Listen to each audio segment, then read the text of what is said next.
રાજભાઈ, આ બધું શું છે? તમે અહીંયા? હું અહીંયા બહાર જ હતો. મોટી બા મને ઘરમાં લઈને આવે હાથ પકડીને. મારો વિશ્વાસ કરો.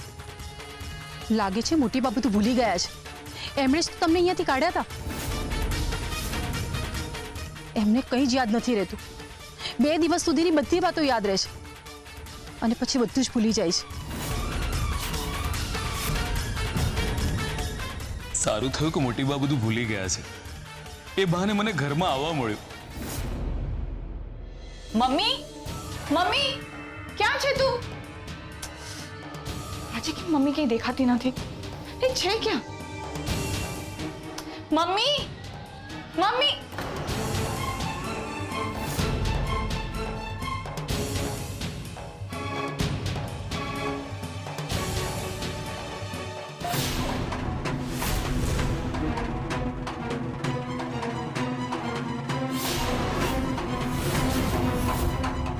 મોટી બા, ચિરાગભાઈ, ચિરાગભાઈ, અયન, અયન, ક્યાં છે તું અયન?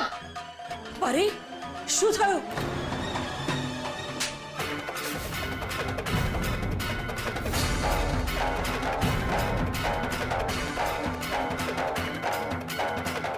અરે પરી, આ કેવું વર્તન છે?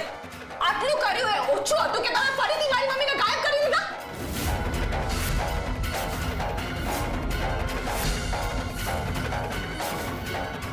શું બોલી રહી છે તું પરી? મોટી બા, સાચું જ કહી રહી છું.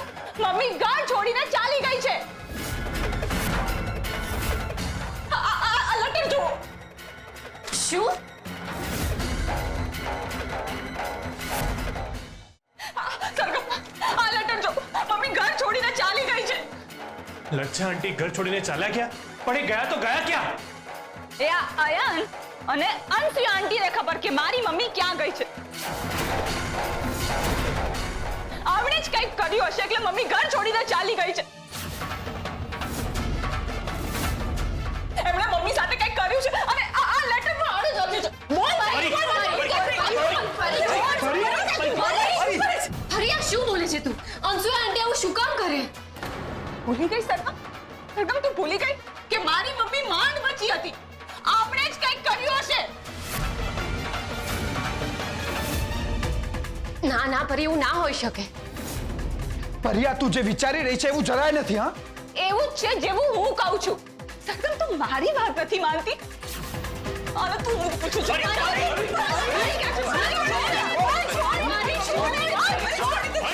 પરેશાન થા. પરી, મીરા કાકી સાચું કહે છે, શાંત થઈ જા. કેવી રીતે શાંત થઈ જાઉં ચિરાગભાઈ? આપણી મમ્મી મળી નથી રહી અને તમે કહો છો કે હું શાંત થઈ જાઉં? ફરી આપણે બધા સાથે મળીને શોધીશું લજ્જા આંટીને. તું શાંત થઈ જા. તું ચિંતા ના કરીશ. હા પરી. સરગમ, તું મને સમજાવે છે? તું આ લોકોનો પક્ષ લે છે? ના, એવું નથી. એવું જ છે. જો મારી મમ્મીને કંઈક થયું છે ને તો હું તને નહીં છોડું.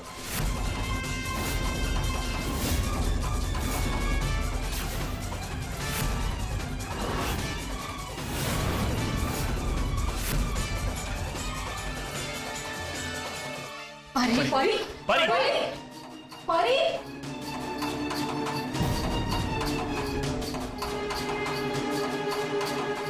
પરીને કેવી રીતે સમજાવું કે અંસુયા આંટી આ બધું નથી કર્યું? જે કર્યું છે મેં કર્યું છે. મેં જ મમ્મીને ઘરથી દૂર મોકલી છે. હાલ હું મારા પરિવારને પણ નથી કહી શકતો કે મને ખબર છે કે મમ્મી ક્યાં છે. હાશ, આજે તો બચી ગઈ. જો પરી અને ચિરાગને ખબર પડી ગઈ હોત તો કે મેં જ ચામાં ઝેર ભેળવ્યું છે.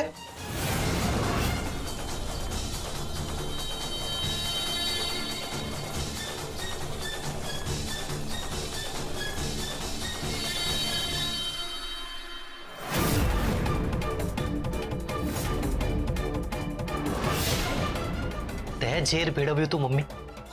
ના ના ચિરાગ, ખોટું નહીં બોલ. ચિરાગ, આ બધું કરવાની તારે શું જરૂર હતી? ચિરાગ, મારી વાત તો સાંભળ. શું સાંભળું? હા, મારી મમ્મી આવી રીતે કોઈને મારવા માંગે? આવું કરે? મમ્મી, તારે આવી રીતે મારવાનો પ્રયત્ન નહોતો કરવાનો.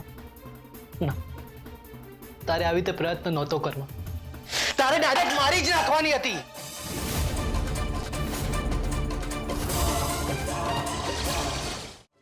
શું? તને શું લાગે છે તું અને પરી જે તકલીફ ભોગવી રહ્યા છો એની મારા પર કોઈ અસર નથી? તું પણ મારી માં છે અને તારો આ દીકરો તારા માટે ગમે તે કરી શકે છે. ચિરાગ બેટા, મમ્મી આ લે, આ શું છે? તું આ ઘર છોડીને ચાલી જા. આ તું શું બોલી રહ્યો છે ચિરાગ? તને મારા ઉપર વિશ્વાસ છે ને? બસ તો પછી મારી વાત માન. આ ચિઠ્ઠીમાં જે એડ્રેસ આપ્યું છે ત્યાં પહોંચી જા.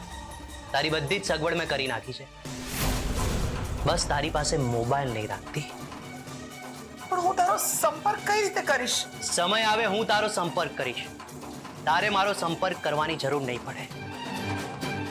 એવું તે તું શું કરવાનો છે ચિરાગ? મમ્મી મેં તને કહ્યું ને, પ્રશ્નો નહીં પૂછ. હવે બસ તું જોતી જા કે શું થાય છે. તારે ચિંતા કરવાની કોઈ જ જરૂર નથી. હવે જે કરશે એ તારો આ દીકરો કરશે.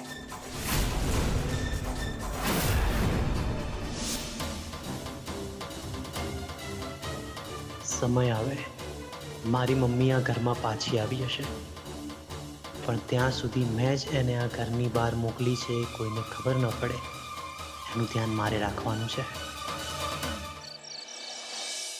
મોટી બા, આજ સુધી લજ્જા ભાભીએ ક્યારેય આવું નથી કર્યું. મને એમની ચિંતા થાય છે. ક્યાંક એમને કંઈ થઈ તો નહીં જાય ને? ધ્વનિત અને ચિરાગ એમને શોધવા જ ગયા છે. અયાન, તને ખોટું ના લાગે તો એક વાત કહું? ક્યાંક ફરી એકવાર અનસુયા ભાભીએ મીરા આંટી, તમારી શંકા સાચી છે. મારી મમ્મીએ પહેલાં પણ આવું કર્યું છે, પણ મારી પર વિશ્વાસ કરો, આ વખતે હું મમ્મીની સાથે જ રહ્યો છું અને એની એ પર્સનાલિટી એની અંદર આવવા નથી દીધી. ખરેખર આ વખતે મમ્મીએ આ બધું નથી કર્યું. હું અયાન સાથે જ હતી અને મેં હંમેશા ધ્યાન રાખ્યું છે કે હું કોઈને હર્ટ ના કરું. હું સાચું કહું છું સરગમ, મેં કંઈ નથી કર્યું. મારો વિશ્વાસ કરો. મને તમારા પર પૂરો વિશ્વાસ છે. આ તો બસ ખાતરી કરવા માટે પૂછતી હતી, પણ તમે બરાબર યાદ કરી લો. કારણ કે ઘણી વાર આપણને પણ નથી ખબર હોતી અને અજાણતા થઈ જતું હોય છે. એટલે કહું છું કે બરાબર વિચારી લેજો. સરગમ, તું કહે છે તારી વાત સાચી છે. હું પણ એ જ વિચારું છું કે જાણતા અજાણતા મારાથી કંઈ થઈ ના ગયું હોય. મારામાં કોઈ બીજી વ્યક્તિ છે જાણીને આટલા દિવસથી હું એકલી રહી જ નથી.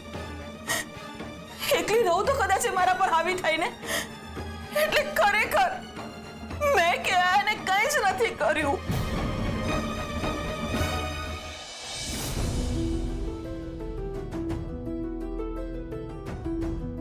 પરી,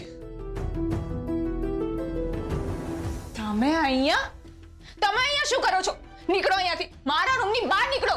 બેટા મારી વાત સાંભળ, મારી વાત સાંભળ બેટા, હું તારો બાપ છું. માત્ર મારા નહીં, આયાનના પણ.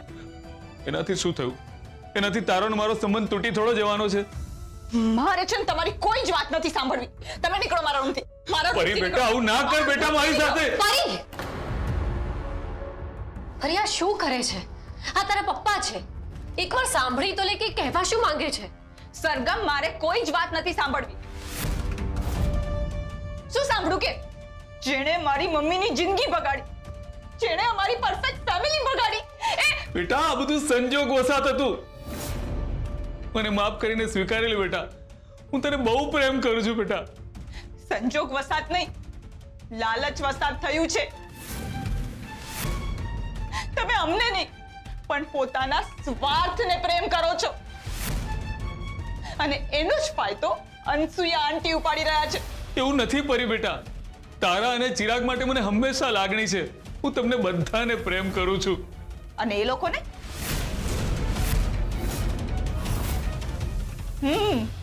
કેમ કેમ બોલતી બંધ થઈ ગઈ? બોલો, કેમ બોલતી બંધ થઈ ગઈ? હજી સુધી એ લોકો આ ઘરમાં શું કરી રહ્યા છે? હરી, ભલે આપણામાંથી કોઈ એમને કંઈ ના માનતું હોય, પણ હવે સત્ય તો એ જ છે ને કે એ પણ આપણો પરિવાર છે. સરગમ, એ લોકો આપણા પરિવારના નથી. અને પપ્પા, તમે એમ કહો છો ને કે અમે તમને સ્વીકારી લઈએ. અમે તમને સ્વીકારી લેશું. ખાલી તમે મારી અને પરિવારના બધા વ્યક્તિ સામે એમ કહી દો કે તમે અનસુયા આંટી અને અયાન સાથે કોઈ સંબંધ રાખવા માંગતા નથી. ઠીક છે બેટા, તું જેમ કે એમ. એક મિનિટ પુખરાજ અંકલ, તમે પરીની લાગણીઓમાં આવીને કોઈ ડિસિઝન ના લો. અયાન અને અનસુયા આંટી પર તમારો જ પરિવાર છે ને તમારા ભરોસે જ જીવી રહ્યા છે, એ વાતને ભૂલો નહીં. અને પરી, પુખરાજ અંકલ તારા પપ્પા છે તો અયાનના પણ પપ્પા છે. હું માનું છું કે જે થયું એ ખોટું થયું અને હું ખોટાનો સાથ નથી આપી રહી, પણ આ ભૂલ પુખરાજ અંકલે કરી છે. જે દોષી છે જ નહીં એને શું કામ સજા મળે? તું વિચાર કરી જો, આ બધું તારી સાથે થયું હોત તો તું પોતાની જાતને અયાનની જગ્યા ઉપર મૂકીને એકવાર વિચાર કરી જો. સરગમ, હું સમજી ગઈ. હું બધું જ સમજી ગઈ. તું પણ અયાનનો જ પક્ષ લે છે ને? ના ના, હું એનો પક્ષ નથી લઈ રહી. હું માણસાઈનો પક્ષ લઈ રહી છું. અને એટલે જ પુખરાજ અંકલ, હું તમને રિક્વેસ્ટ કરું છું કે તમે હમણાં કોઈ ડિસિઝન ના લો. હરી, હું તને પણ હાથ જોડું છું. જે થયું એ બધું હવે ભૂલી જા અને સ્વીકારી લે પ્લીઝ.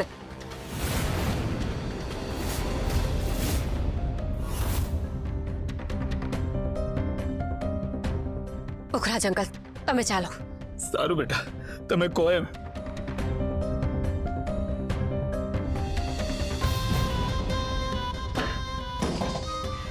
સરગમ આ ઘરની નાની વહુ થઈને અયાનનો પક્ષ લે છે. આમ તો સત્ય અને ન્યાયના પાઠ શીખવે છે, બધાને જ્ઞાન વેચતી ફરે છે, અને હવે જ્યારે સાચે જ ન્યાય કરવાનો આવ્યો ત્યારે એ લોકોનો સાથ આપે છે.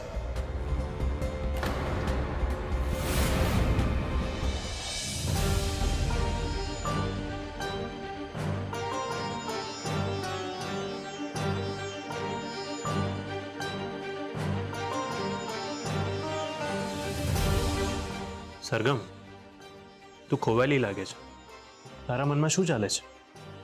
હું એમ વિચારી રહી હતી કે તું જુએ છે ને, અયાને આ ઘર માટે, આપણા બાળક માટે સ્ટેન્ડ લીધું, તો પણ આ ઘરમાં એની કેવી પરિસ્થિતિ છે કોઈ એને સમજવા માટે જ નથી. પરી તો ગેરસમજણનો ભોગ બનેલી જ હતી અને અધૂરામાં પૂરું ચિરાગભાઈ પણ એની જ ભાષા બોલવા લાગ્યા છે. અયાન અને અનસુયા આંટી સાથે આટલું ખોટું થયું તો પણ રોજ અવનવા આરોપો એમની ઉપર લાગ્યા જ કરે છે. હા સરગમ, આવું થઈ તો રહ્યું છે. ભલે, હવે જે ખોટું છે તો ખોટું જ છે ને. પછી દુશ્મન સાથે થાય તો પણ એના વિશે અવાજ ઉઠાવવો જ જોઈએ, કારણ કે દરેક સંબંધથી ઉપર હોય છે માણસાઈનો સંબંધ, જે અયાને સાબિત કરી બતાવ્યું છે. હા સરગમ, પણ તું શું ઈચ્છે છે? મને લાગે છે કે રૂપ અયાનને સાચવી લેશે. એ એના માટે એકદમ યોગ્ય વ્યક્તિ છે. જો અયાન અને રૂપના લગ્ન થઈ જશે ને તો અયાનનું જીવન બની જશે અને રૂપને પણ અયાનનો સહારો મળી જશે.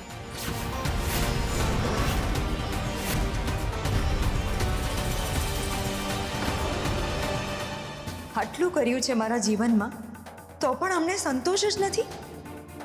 હજી આ મારો ઉપયોગ જ કરવા માંગે છે. ક્યારેય નહીં, હું આ નહીં થવા દઉં.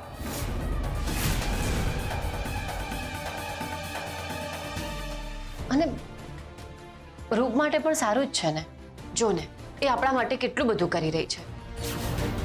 તો વિચાર કરી જો, એકવાર આ બાળક આવી જશે પછી એ ક્યાં જશે? મેં એને મારી બહેન કહી છે, તો શું એક બહેન તરીકે મારી કોઈ ફરજ નથી?